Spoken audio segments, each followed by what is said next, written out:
Kahit kapapasok pa lang ng tag-init, binaha ang ilang kalsada sa Metro Manila kanina dahil sa biglaang pagbuhos ng ulan. Saksi si Tricia Zafra. Kapapasok pa lang ng tag-init, kaya naman panggulat ang malakas na buhos ng ulan kanina sa ilang bahagi ng Metro Manila. Ang mga batang ito sinamantala agad ang ginhawang dala ng ulan para maibsan ang init sa mga nakaraang araw.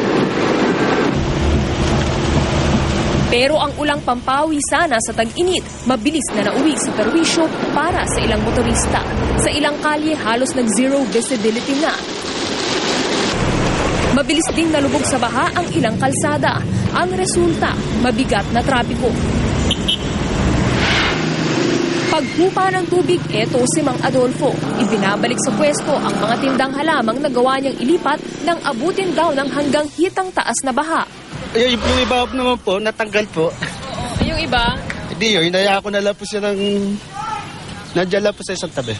Si Mang Alex naman, mahigit 200 piso ang nawala sa kita nang hindi makapasok sa construction site sa taas daw ng tubig sa daan.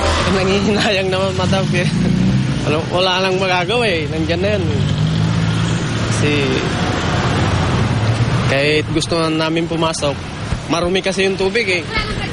Kahit tatawid kami sana dito eh, marumi yung tubig. Baka magkakaroon kami ng mga baterya.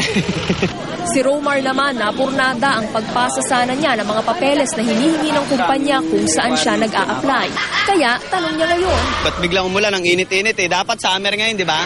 paliwanag ng Pag-asa ang init sa mga nagdaang araw ang mismong dahilan ng pag-ulan. May kainitan ng konti, kaya po yun, naging unstable yung atmosphere, kaya nagkaroon po tayo ng mga thunderstorm. Ang easterlies o ang mainit at basang hangin mula sa karagatang Pasipiko ang siya raw nagdadala ng maulang panahon, partikular sa silangang bahagi ng bansa tuwing tag-init.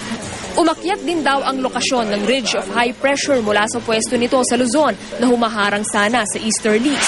Ang ganitong panahon, asahan pa rin daw sa hapon o gabi ngayong weekend, lalo na sa linggo ng Palaspas o Palm Sunday. Sa Lunes pa raw kasi inaasahang babalik sa bandang Luzon ang ridge of high pressure. Asahan po natin yung mga thunderstorm pag ganitong mainit yung panahon. Lalo na po pagdating po ng buwan ng Mayo, kung saan magiging madalas po tuwing hapon o kaya sa gabi yung mga thunderstorm habang papalapit tayo doon sa sinasabi po natin na tag-ulan. Tricia Zafra ang inyong saksi.